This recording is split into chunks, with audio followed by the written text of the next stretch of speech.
fondation du monde,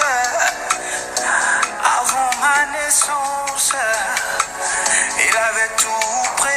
2 Corinthiens chapitre 10, le verset 4 et 5. Car les armes avec lesquelles nous combattons ne sont pas charnelles, mais elles sont puissantes par la vertu de Dieu pour renverser des forteresses. Nous renversons les raisonnements et toutes les hauteurs qui se lèvent contre la connaissance de Dieu et nous amenons toute pensée captive à l'obéissance de Christ. Bonjour à tous les membres du corps de Christ. Bienvenue encore dans le cadre de notre méditation quotidienne Tétélesta. Je suis le pasteur Paris Tala, toujours très content de vous retrouver.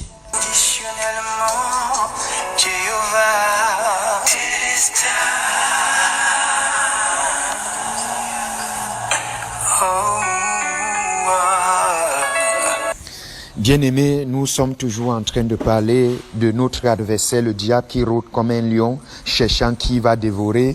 Et la Bible dit, résistez-lui avec une foi ferme. Bien-aimés, depuis l'Ancien Testament, nous avons vu dans le livre de Job, chapitre 1, le verset 10, où Satan, pour toucher Job, a nécessité la permission de Dieu. Pour que Satan touche Job, il fallait que Dieu lui permette de le faire. Bien-aimés, aujourd'hui, beaucoup de personnes aussi se sont lancées dans le combat spirituel. Le combat spirituel, aujourd'hui, nous voyons des personnes qui voient d'autres êtres humains comme leurs ennemis à tuer, à abattre.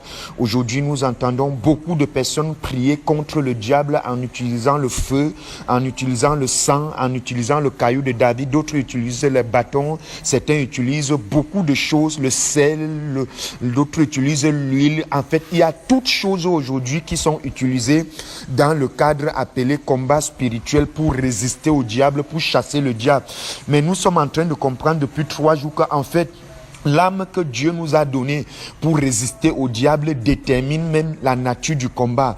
Et il dit, nous avons vu comment il a dit, Pierre dit dans 1 Pierre chapitre 5, le verset 9, résistez-lui avec une foi ferme. Nous résistons au diable avec quoi? Avec la foi ferme.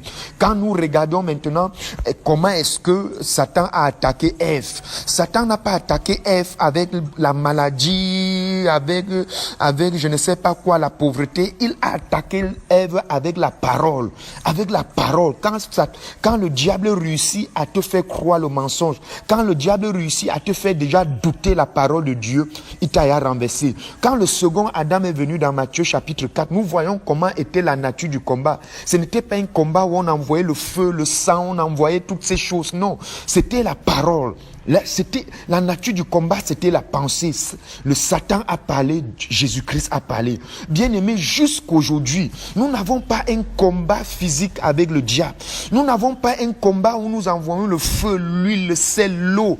Non, le combat c'est le combat de la foi. Le combat spirituel, si nous pouvons le dire comme ça, s'est passé entre Jésus et Satan. Et Jésus-Christ a vaincu Satan. Mais la seule chose que Jésus n'a pas retiré à Satan, c'est que Satan peut toujours parler.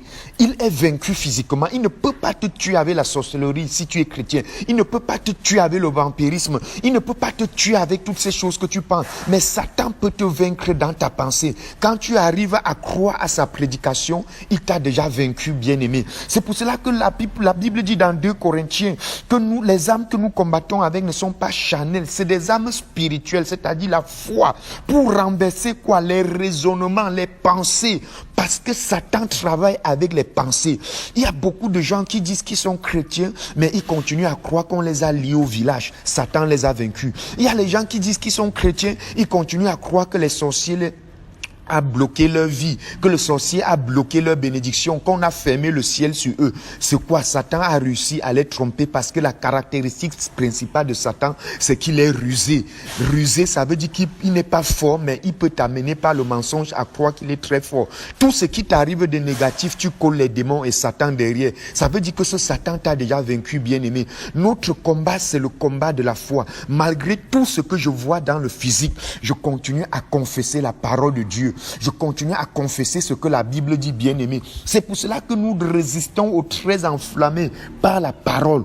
La foi en l'œuvre accomplie de Christ. Quelle foi? La foi que, malgré tout ce que je vois, Christ a tout accompli. Christ a vaincu Satan. Christ l'a vaincu. Nos expériences, oui, c'est vrai. Quand on parle, quelqu'un va dire, oui, moi-même j'ai expérimenté. Un jour, j'avais fait ceci, Satan a parlé. Oui, le domaine des expériences, le domaine des cinq sens, c'est le domaine de Satan. Si tu continues à croire qu'il y a un démon de chaise rouge, à chaque fois, le chaise rouge va faire les choses bizarres pour que tu continues à croire qu'il y a un démon de chaise rouge. Si tu continues à croire qu'il y a un démon de couche de nuit, chaque jour, tu vas commencer à vivre l'expérience de couche de nuit. Pourquoi? Parce que le diable veut pour que tu continues à croire à ce qu'il veut que tu crois. Mais si tu te focalises sur la parole, qu'est-ce que la Bible dit? Ce n'est pas tes expériences qui doivent confirmer la parole. C'est la parole de Dieu qui doit confirmer si cette expérience que tu as eue, un chrétien devrait avoir cette expérience.